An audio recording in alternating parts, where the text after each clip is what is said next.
Salutare! Sunt Tiffany Buta. Și eu sunt Ioana Corcea și suntem psihologi în cadrul Centrului de Carieră din cadrul Universității Babeș-Bolyai. Povestim astăzi despre explorarea în carieră. Ne vom uita împreună la ce înseamnă această explorare, ce luăm în calcul atunci când ne decidem să explorăm, care sunt beneficiile explorării și, foarte specific, cum putem să facem asta împreună, poate începând chiar din acest moment.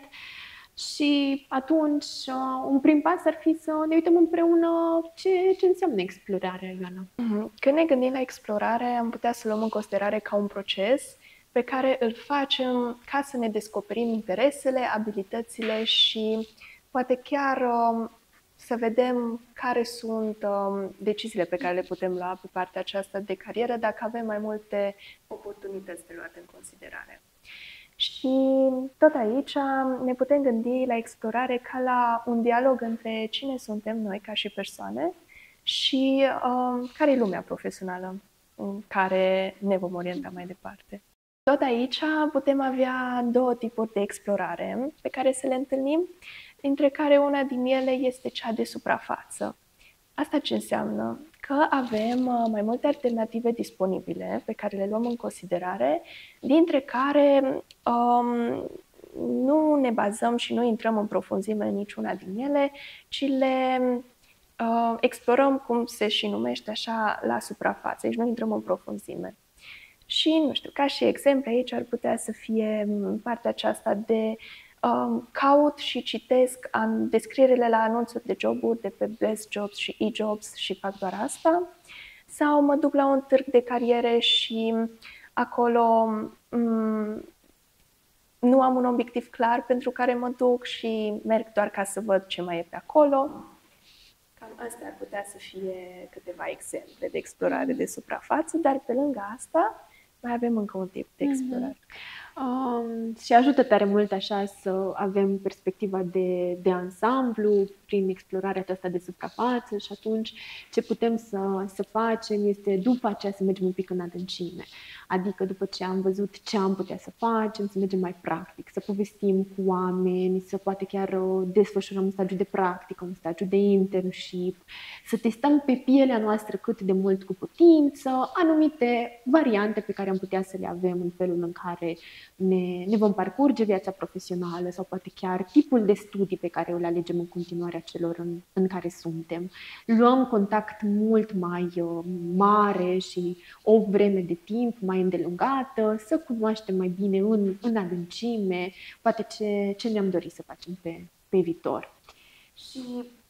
de bună seamă că ne ajută ambele tipuri de explorări și atunci poate că merită să vedem împreună când mă gândesc că vreau să încep o explorare în cariera mea, ce iau în calcul. Aici am putea să ne gândim un pic la partea de oportunități de carieră și la interese. Ajută mai degrabă să pornim direcția de la poate a ne cunoaște prima dată ceea ce spunea Ioana, partea aceasta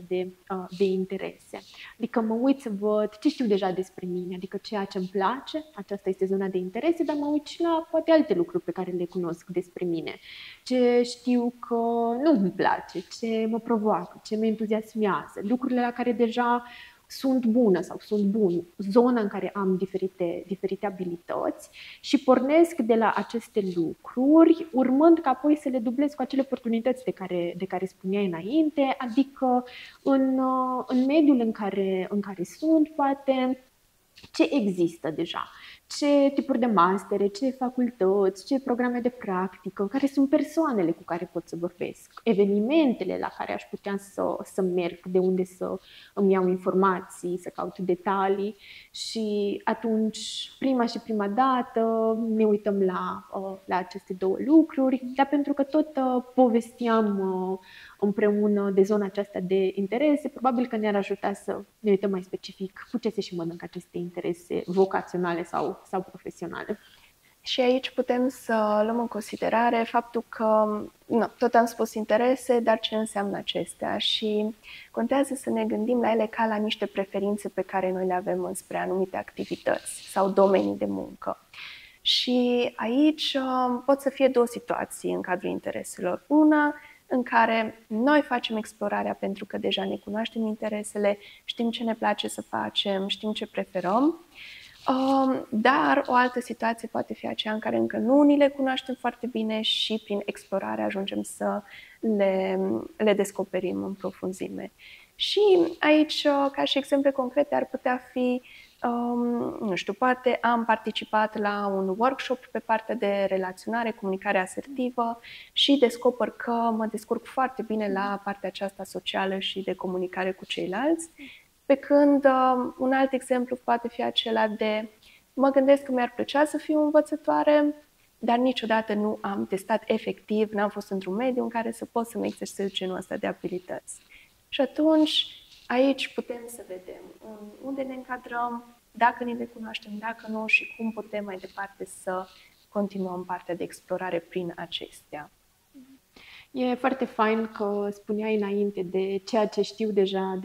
despre mine și atunci de cel mai multe ori ne uităm când vrem să facem explorare și la aceste informații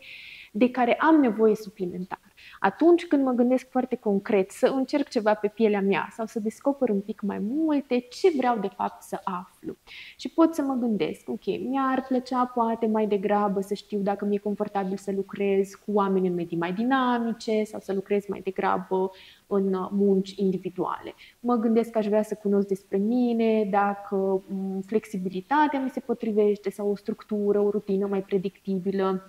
E acel ceva care îmi place mult mai mult și îmi face mai mult bine. Vreau să aflu în sine care sunt abilitățile practice de care am nevoie. Vreau să aflu oportunități pe viitor, de creștere, de reconversie. Și atunci când ne gândim că vom explora în carieră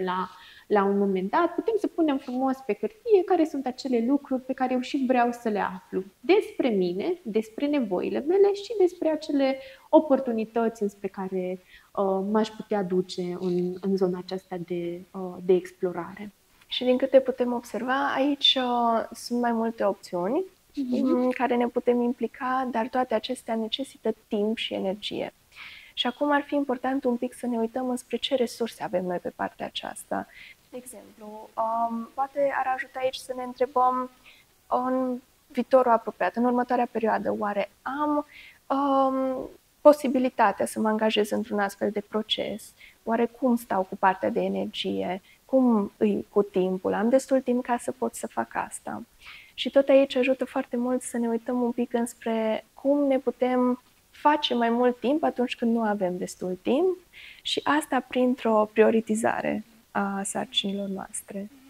Și unde și ajută foarte mult partea aceasta de prioritizare a sarcinilor, a resurselor de timp și de energie, e că ne și ajută într-o manieră destul de strategică să ne planificăm partea aceasta de explorare și atunci această planificare devine un alt aspect pe care îl luăm în calcul când ne dorim să facem o explorare, stăm și ne întrebăm, cu acest timp pe care eu îl am la dispoziție sau făcând timp atunci când nu am, cum vreau să arate explorarea. Și probabil că de cele mai multe ori merită să ne aducem aminte, să începem cu acea explorare de suprafață și apoi, în funcție de ceea ce am aflat din explorarea de suprafață, decidem pe ce zone vrem să le aprofundăm. Și atunci a ne cunoaște de fapt aceste resurse de timp și de energie și a prioritiza concret resurse să ne facem explorarea, e acel un pas prin care trecem în momentul în care ne gândim să acționăm un pic mai concret în virtutea explorării. Și atunci, poate așa, uitându-ne că da, e important să ne cunoaștem resursele de timp, e important să ne cunoaștem interesele, este important să cunoaștem ce suntem dispuși să facem în anumite momente ale vieții noastre. Hai poate un pic să vedem, Ioana, împreună când e și momentul să explorăm profesional. Aici am putea spune că oricând e momentul potrivit și mai ales în situațiile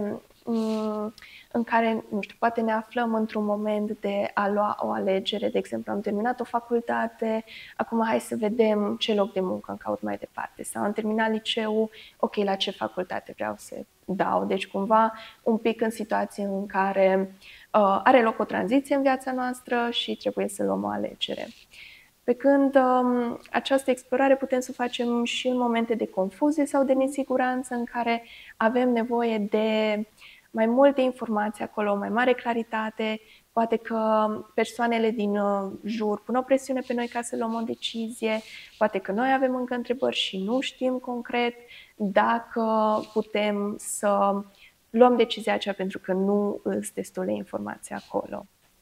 Și explorarea aceasta o mai putem face, cum spuneam, oricând, dar și în situații în care poate nu suntem presați de timp sau nu trebuie să luăm o alegere neapărat, ci chiar avem timp și resurse și energie și putem să ne implicăm într-un astfel de proces.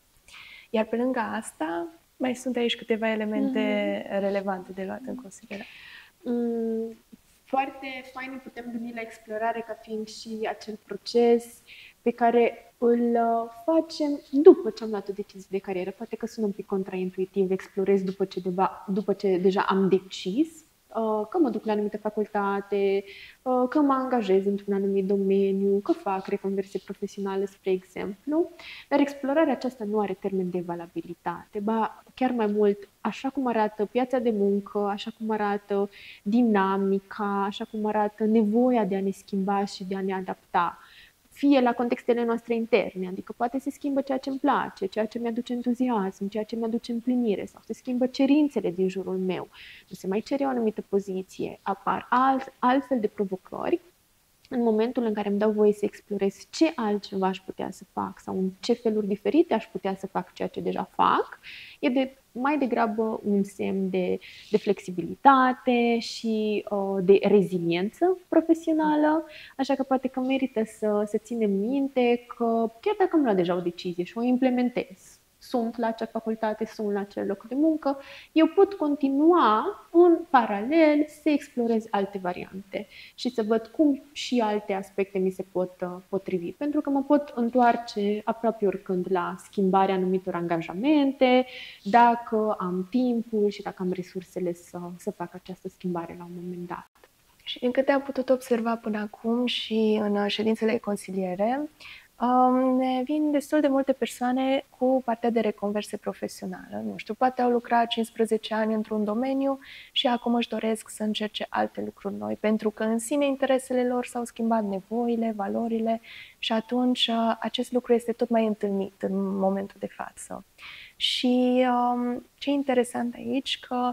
nouă, în general, ni se schimbă aceste valori, odată la 8-10 ani și noi suntem într-o continuă schimbare, piața muncii este într-o continuă schimbare și atunci e normal ca din când în când să trecem prin acest proces de explorare. Bun, dar pe lângă toate acestea, am văzut cum are loc, când e bine să facem explorarea, dar totuși, ce beneficii are procesul de explorare? Probabil că așa cel mai valoros beneficiu pe care un proces de explorare poate să mi-l aducă e această susținere pe care ne oferă până la urmă într-un proces de decizie de carieră. Vreau să știu ce fac mai departe sau ce fac în punctul prezent în care sunt. Vreau să știu dacă continui să îmi dau timpul în programul de voluntariat în care sunt, vreau să știu dacă mi-aș dori să urmez o carieră la poate compania în care am făcut un internship, mi-aș dori să știu dacă poate vreau să adaug un master suplimentar la formarea mea profesională, în ce fel de cursuri să investesc, în ce domeniu să mă specializez, în ce domeniu să mă respecializez, că tot povesteam de reconversie profesională. Și atunci a cunoaște cât mai multe informații despre cine sunt eu, ce îmi place, ce nu-mi place, la ce mă pricep, ce mă motivează și ce oportunități am efectiv în mediu, lucruri pe care de fapt le aflăm prin procesul de explorare. De aici, de fapt, îmi iau toate aceste elemente care pot să mă ajute să-și iau o decizie și o decizie care se potrivească cu cine sunt eu sau cine vreau eu să devin profesional în punctul în care îmi pun aceste întrebări. Și asta e așa un prim mare beneficiu al explorării, dar sigur mai există și altele, cred că merită să povestim un pic suplimentar. E fain ce ai zis aici, legat că descoperim mai multe despre noi și, într-adevăr, procesul de explorare ajută la o nuanțare a sinelui nostru. Adică putem să vedem concret, prin acest proces, ce caracteristici de personalitate avem, să iasă la iveală anumite lucruri pe care știm să le facem bine sau pe care putem să le îmbunătățim și inclusiv partea aceasta de nu știu, anumite credințe limitative acolo pe care le avem despre noi sau poate chiar cum ne idealizăm uneori. Și aici poate fi luat în considerare, nu știu, un moment în care poate eu consider despre mine că mă descurc foarte bine pe partea socială, pe partea de comunicare, dar de fapt cum nu am putut să testez acest lucru, nu am putut să văd concret dacă mă descurc sau dacă nu.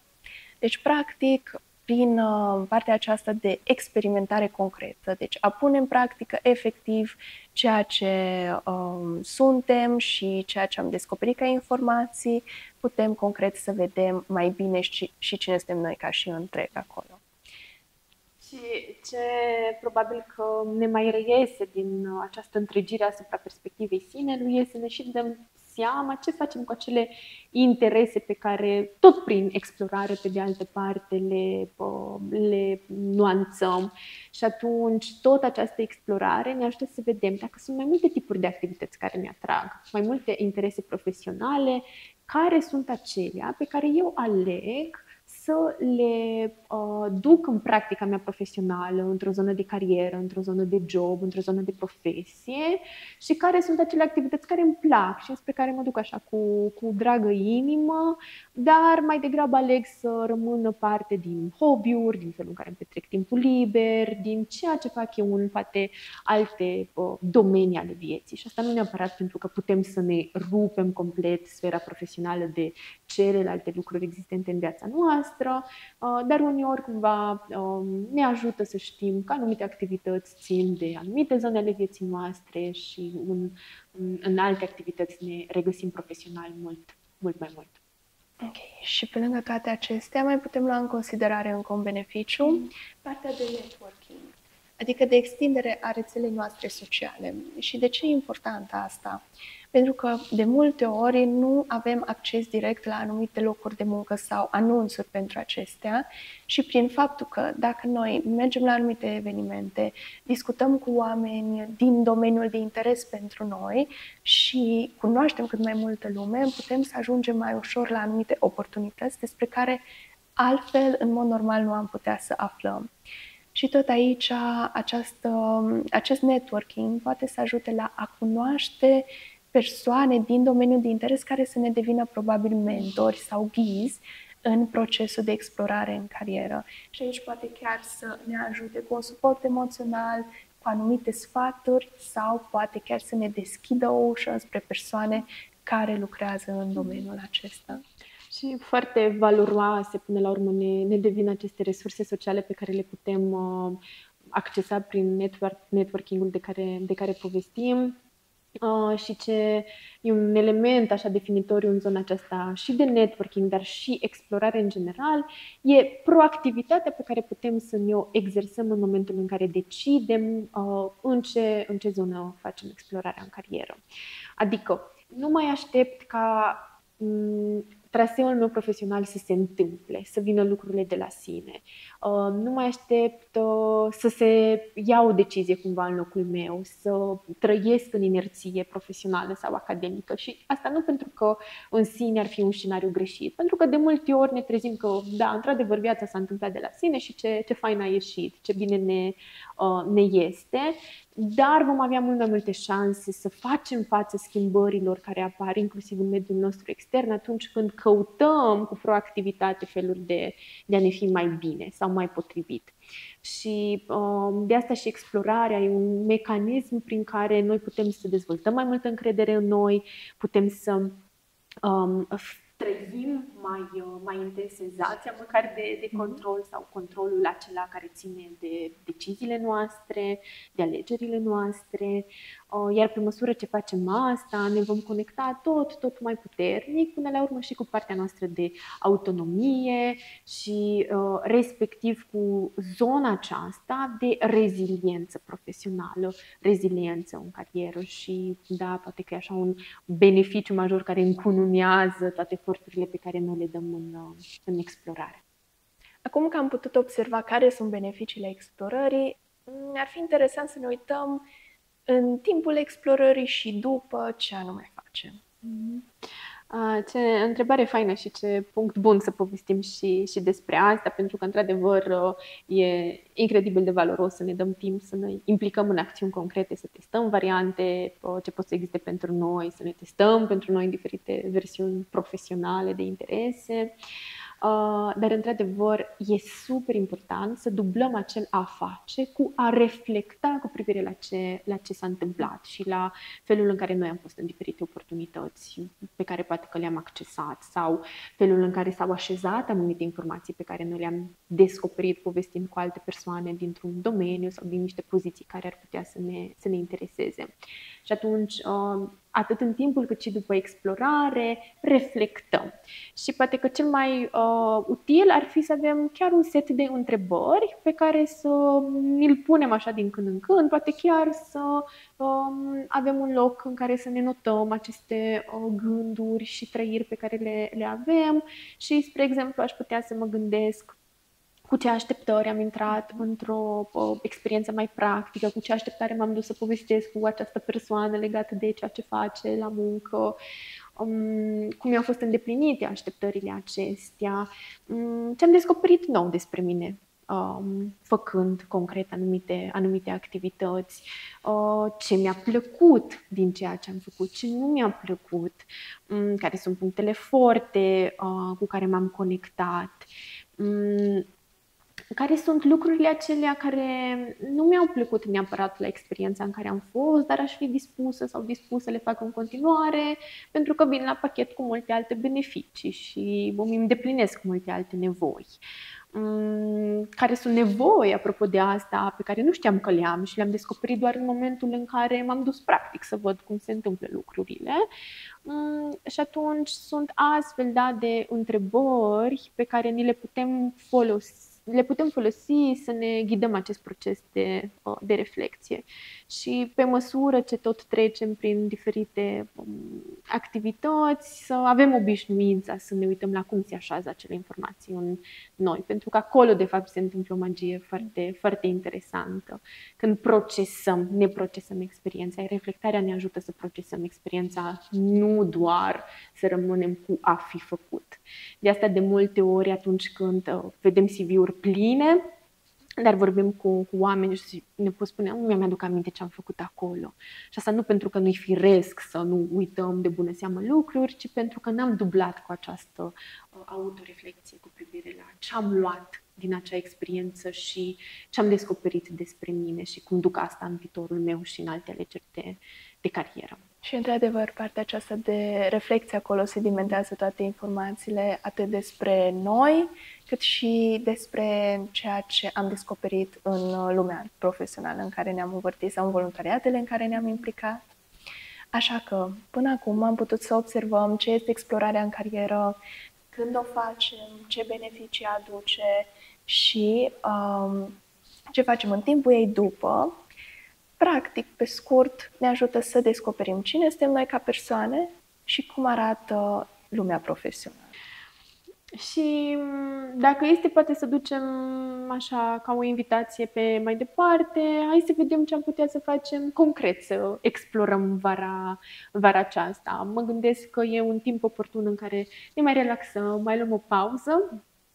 Dar pentru aceia dintre noi care încă suntem studenți și beneficiem de mai mult timp liber, sau poate nu mai suntem studenți, dar zilele astea mai lungi ne mai dau așa o resursă suplimentară de entuziasm și de energie, putem cumva să folosim acest timp să povestim cu mai multe persoane, să mergem la mai multe evenimente, să căutăm evenimente de networking, să descoperim când se vor întâmpla târguri de carieră, să căutăm anunțuri de internship-uri, să vedem cum ne putem pregăti pentru ele. Poate chiar e o oportunitate bună să le accesăm. Care ar putea să fie lucruri pe care le facem vara asta? Așa că, tu ce-ți propui să faci vara asta?